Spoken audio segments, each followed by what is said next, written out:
Hey everybody, welcome back to my channel. If you are new here, hello. If you're returning, I had hair in my mouth. If you're returning, welcome back to my channel. Thank you for sticking around. I really appreciate you.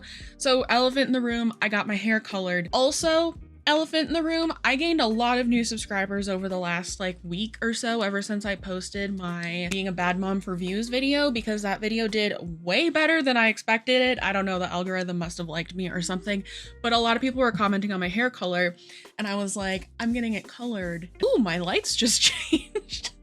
I forgot that I have it set to do that. I was like, I'm getting it colored in 2 days. And so I did. Do not be alarmed. It is a lot darker now. I personally like it. It's not black. It's like a really dark maroony color.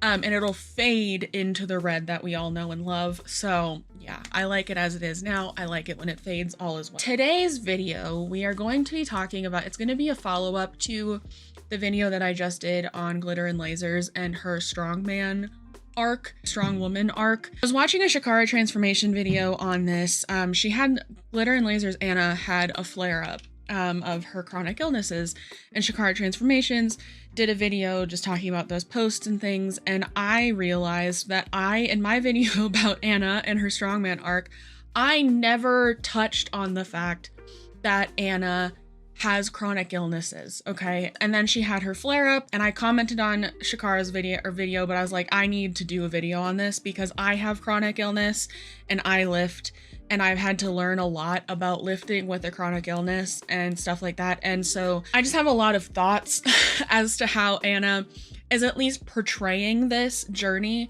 on social media as a chronically ill person. And I know Anna won't listen to me, but I just want to talk about it here for anybody else who may have chronic illness and is interested in lifting or does lift or whatever, because it is a little bit different of an experience. And I just couldn't believe I forgot to touch on that in my last Anna video. So we're doing that here. So yeah, let's just get into it. Hey, you. Yeah, you. Are you watching this in bed right now? I see your comments. I know that I'm a lot of all of your bedtime stories, okay? That's totally fine, and honestly kind of an honor. I wouldn't be surprised if you were in bed right now, because did you know that we spend a third of our life in bed? We do, and since that's the case, why should we settle for anything less than the best mattress that we can get? My dad always told me, never skimp on shoes and mattresses. That's why I'm here to tell you about today's sponsor, Helix Sleep. Guys, I am so excited for this partnership, okay? I have had a Helix mattress for the last 7 years, maybe 10 almost at this point. I really needed a new one. It's recommended to swap out to get a new mattress every 7 to 10 years anyways. And I love Helix mattresses. They have been, like I said, my mattress for the last at least 7 years of my life. I was so excited when they wanted to work with me because I was like, oh my god, I've been using you since before I even had a channel. If you don't know what Helix is a mattress company that ships your mattresses to you in a box and you open it up there. And you can find out the best mattress for you by taking Helix's online quiz, which I did, and I got matched with the Midnight Luxe mattress. They were kind enough to send me a brand new mattress and just arrived right to my doorstep, and as always, setup was super easy out of the box, and this bed is so comfy. It's a little bit firmer than the previous model that I had before, and oh my god, does it make a difference. And I have been sleeping so well, you guys. Like I said, my last mattress was a Helix mattress, so it's not different in terms of brand. I can definitely tell a difference, a little bit firmer than my last Helix mattress because it is a different model, and it also made me realize that I should have gotten a new mattress way sooner. I've been sleeping in it for a few weeks now, and I love it, and I can genuinely feel a difference in the sleep I've been getting just from the mental and physical energy that I have when I wake up in the morning, which is a diagnosed chronically fatigued girl. That's a big deal. Don't just take my word for it. Helix has been reviewed and compared against hundreds of competitors and always wins. The Helix Midnight Luxe, which is my mattress, has been ranked the best overall mattress by Forbes and Wired. There's also a 100-night sleep trial to test the mattress out and make sure it is the perfect fit for you. And if you don't like it, you can send it back. If you want to give Helix Sleep a whirl for yourself, be sure to use the link down below in my description, which is helixsleep.com/MeganAnn. That's helixsleep.com helix.com/megananne, and they're currently offering an exclusive extended Labor Day discount for all of my followers, giving you all 27% off site-wide. So thank you so much to Helix Sleep for sponsoring today's video and being my mattress of choice for the last 7 to 10 years. And yeah, thank you so much to you guys for continuing to interact with my content so that brands like Helix want to work with me. And let's just get back into the video. So if you missed my last video on Anna, I was basically just talking, I was kind of just catching up with her, and the main thing that I wanted to talk about with her was her lifting arc that she's in now. And she was talking about how she was going between wanting to be a power lifter or wanting to be a in like strongman, and she chose the strongman option. I personally think was probably the better decision for her. Just wanted to talk about it because I think it's interesting, because I am a fat girl whose favorite mode of exercise is lifting. And so I just thought it was interesting to see her also get into that. Like I said in the intro, one of the things that I completely glossed over is that she's doing this with chronic illness, right? And I don't think obviously that's inherently a bad thing, something she should not be doing. But it's just something that I care about a lot because I have a chronic illness called chronic fatigue syndrome. I've had it for 13 years, I think, which is crazy. I got diagnosed with it when I was like 16. And it's something that I live with every day. I'm going to be filming a video after this that's kind of just like a catch up about my OCD and my I recently got my tubes tied, so I'm going to be talking about that, and I'm probably going to talk about my chronic illness too. I don't know if it's going to go up before or after this video, but just be patient if it's not up yet, it's coming. I have chronic fatigue syndrome, and it is something that I have had that made me have to relearn how to live my life, essentially. But when I was diagnosed with it, like, exercise wasn't a super regular part of my routine. And now over the last like 6 years since I had weight loss surgery, exercise has had to become a big part of my routine and like a regular part of my routine. And it's harder to get into that when you have a chronic illness that exercise can cause to flare. I know I mentioned with Anna that in my last video that she needs to realize that lifting and getting stronger takes time. And like, yes, newbie gains are a thing and all of that. And like, she's already lifting large amounts of weights objectively, but when you look at like her mass does move mass, and she is a big girl. Like, she's big in terms of weight, but she's also big in terms of height. I think she said she's like 5'10" or something like that. So she's already able to start off pretty heavy. But the thing I wanted to talk about was right after I posted my last video, she was posting on Instagram about how she was having a flare of her chronic illnesses. And so I want to go over those posts here really quickly and then kind of give my thoughts about them as a girl who has a chronic illness that she has to factor in when lifting. First slide said, woke up in a flare. Here's what that looks like for me today. 1, in the last 24 hours, I've gained 15 pounds of inflammation. 2, my joints hurt and I have a full body ache. 3, I am exhausted and I feel generally weak. 4, my skin, eyes, and lips are super dry, like the water has been sucked out. 5, I can't put thoughts together. And 6, my stomach is fighting a war I can't win. And for people who are just listening to this, it's just her like laying in bed looking miserable talking about this. Honestly, like, I don't know the ins and outs of the chronic illnesses that Anna has. I know she's talked about before about having Ehlers-Danlos syndrome, and I know she also considers like her lymphopedema a chronic illness as well. And so, which makes sense. So with that context, I don't know if all of these symptoms are normal for a flare, but I've got to be honest, if I gained 15 pounds of inflammation overnight, I would be at the hospital. Personally, I'd be there, but I don't know if this is just like a regular thing for her, whatever. She followed it up saying, I've had a few DMs, so in an attempt to get more answers to more people, here's some info to clarify my previous story. I have several autoimmune conditions which are likely causing this flare. When you have co-conditions, it's hard to pinpoint which one is causing the problem, so my treatment plan was designed from for what my body responds to best. If you are experiencing something similar, the best person to ask about it is your doctor. Getting to this point took time and trial and error with my medical team. This is definitely not something I am capable of advising anyone on. If you don't feel supported in your current treatment plan, don't live with it, tell your doctor. And also, if you don't like your doctor or don't feel they listen to you, get a new doctor. You deserve to feel supported in your care. So then she followed up saying, also, it's not helpful to me or anyone that lifting weights / physical activity caused a flare. Flares are extremely individual and usually are inconsistent unless it's literally the cause of the condition. For example, wheat and celiacs. Fear doesn't help people live with these conditions, it keeps them trapped. For me, lifting and physical activity have been the greatest stabilizers for managing my health. It's helped limit my stress, which is a big reason I am flaring less. Many people with autoimmune conditions and lipedema benefit significantly from physical activity and weightlifting. It makes me sad that people might avoid being active in a way that helps them because of one person's experience. Living with a chronic illness is a lot of trial and error to find what works and what doesn't for you. Also, sometimes those choices come with the trade-off or extra care responsibilities. This gets even more complex when you consider many people have other medical conditions which then further alter how the body will respond to things. For the record, my entire medical team follows me on social media. Trust me, if they were worried, I'd know. Actually, that's a side note. This is me interjecting. It's a weird thing to say. Like, is your doctor gonna DM you on Instagram being like, hey, you shouldn't do this? That seems unethical to me. I don't know. I don't know how that works, but actually, we've been shocked how well I am managing things and how much things have been improved. In short, robbing someone of the process of trial and error will limit them in ways they may not need to be limited. Trust your body and pay attention to what does and does not make it thrive.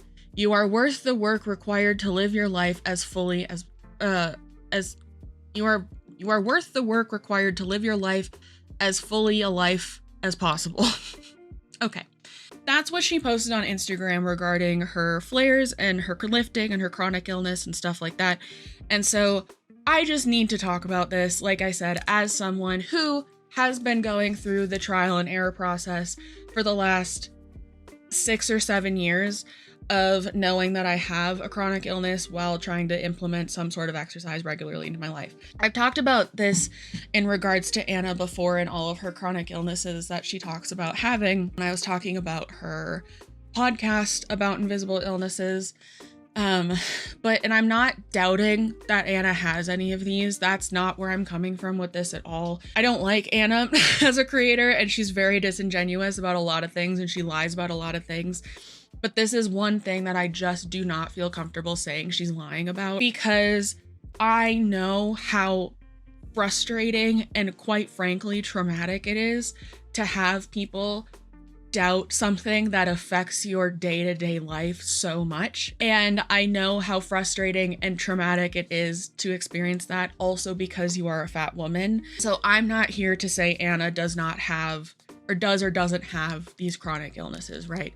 I'm having this conversation as moving forward with like believing her in that. But I just do not think, and I don't think I'm on the other side of it like completely either. I don't think I ever will be, and I don't think she ever will be either, but I just don't think she's on the other side of, or like doesn't have enough experience yet living with these chronic illnesses to be speaking as an authority about it. Because like she said, living with a chronic illness and things that cause flares and whatever is so individual. I think she just speaks with a lot of authority that she does not have regarding these things. And like, you could say the same for me. I'm not a doctor. I went to art school, right? But like, I have been living with chronic fatigue for 13 years and I have learned very well. I've become very in tune to my body. I can tell when I'm gonna have a flare. I can tell when a flare is really bad. I can tell, like, I'm so in tune to my body regarding my chronic illness. And that is why I wanted to make this video about the lifting, because she needs to slow down. She needs to slow down in terms of just lifting in general and like getting her form correct and all of that. But like, especially because she has a chronic illness, she needs to slow the fuck down. I'm all about not holding yourself back because you have a chronic illness, but like, when it comes to lifting and just trying new exercise in general, as someone who's chronically ill, you need to slow the fuck down. I talk to people all the time about my lifting and my exercise, and people who have chronic illnesses ask me like how I do it with mine. And like, I have had to learn with lifting that like, if I'm gonna go up weight, like if I plan on going up weight or I plan on going up reps or something like that, if I plan on veering outside of my normal routine, to like a significant amount, I have to make sure that I'm doing it on a day where I have a buffer of like at least one day after I lift to make sure that I have time to tend to a flare that it can potentially cause. This could probably vary for like from person to person, but like that's just how I've had to approach lifting and why I'm so cautious about going up weight when I do. I mean, there was a time where I was able to go up very consistent, like very regularly, and it was fine. It was when I started lifting, but now that I'm lifting heavier weights for me, I have to like kind of manage my spoons, right? One thing about Anna is she will make it known that she is a spoonie, and the way she talks about it makes it sound very infantilizing to me, and it drives me nuts because like that, the spoon theory and stuff is something that helped me so much in understanding my chronic illness and having a way to explain it to people. I have a spoon tattooed on me, okay? But like you have to, anyways, but you have to manage your spoons to go up weight once you get to a certain point, and at least I do. I think, like I said in my last video about Anna, for her it's like she does not like being a beginner, or she just doesn't allow herself to be a beginner, and lifting is one thing where like you have to allow yourself to be a beginner and to be kind of bad at it for a while, you know?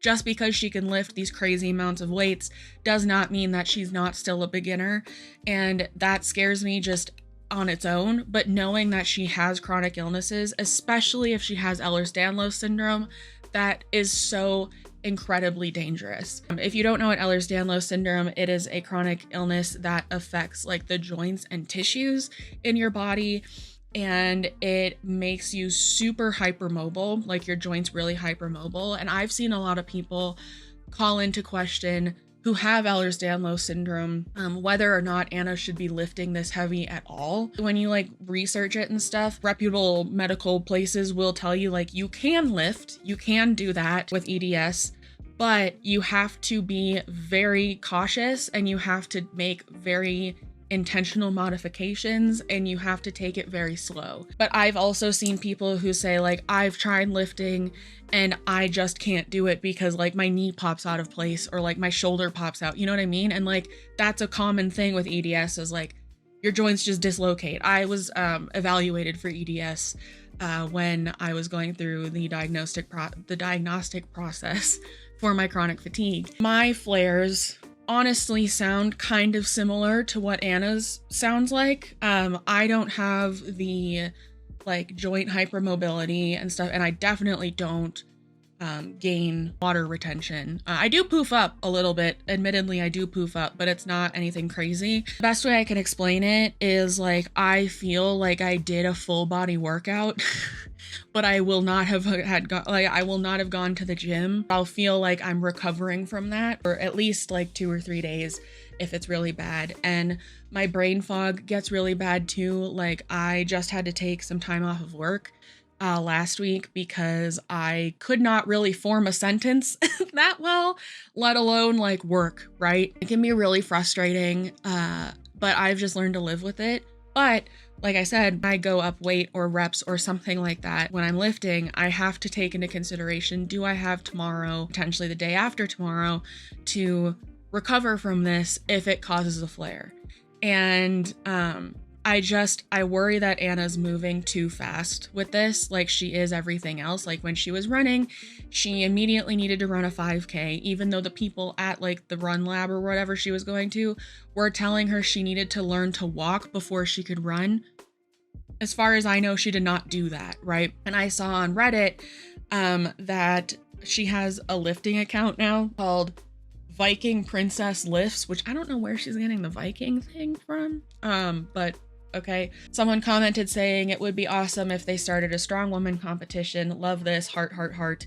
And she said they actually have them. I just signed up for my first comp in March. She's saying that she signed up for her first strong woman competition in March, which there is a lot of time between now and March, but still, like, that's less than a year of lifting. I just am really concerned because when I talked about this in my last video too, I was really concerned about how she was portraying this on social media, because you can injure yourself lifting so easily. And like, I don't post videos of myself lifting on social media, one, because I don't want to, but two, even though I think my form is pretty solid, like I've worked with a lot of trainers throughout my life, and like good proper form for me has been like nailed into my head since I was really young. But I don't want someone to look at how I'm lifting and try and emulate that for themselves and hurt themselves. The supporters that Anna does have are very like staunch in their support for her. And so I just worry that they're gonna see her lifting and how she's lifting and go do it themselves and potentially hurt themselves.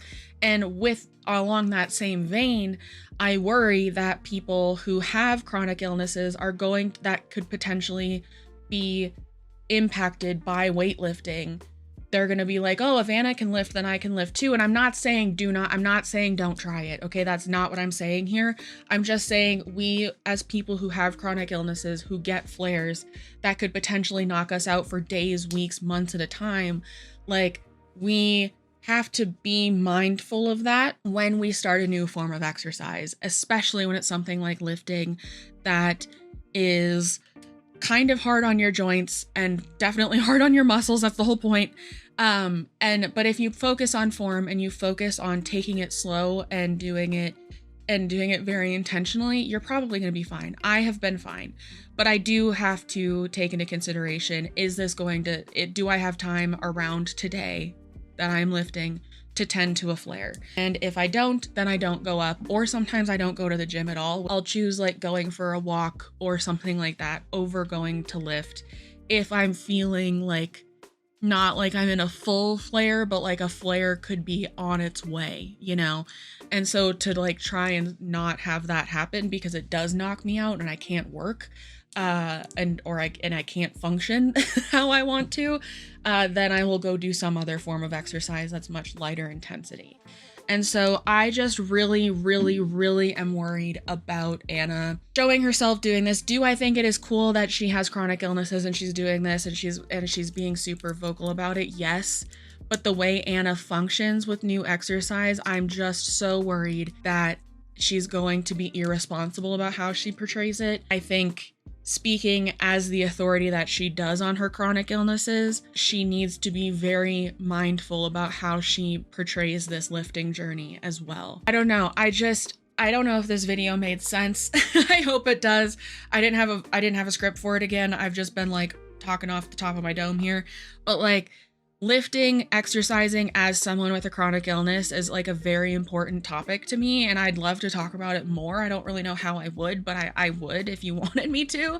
I'm actually starting to do a lot of work in therapy about my chronic illness, because I feel like I'm kind of finally at a point in my life, knock on wood, that like I'm settled like in my career and in my life, in my home, that like I can finally like think about living with my chronic illness, whereas I don't really feel like I've ever really been able to do that since I've had it, because I was in school and then college and all that, and like I moved, and like, so I finally feel like I'm kind of able to be like introspective about the work I have done with living with my chronic illness, but also just what it's like to live with it in general. And also, I should note that the way, like the severity of people's chronic illness, even if it is the same one, can vary so much from person to person. Like I have always been able to be very active compared to other people who have chronic fatigue syndrome. There's actually a documentary being made about it called What Doesn't Kill You, and I'm very interested in that because they're having people on social media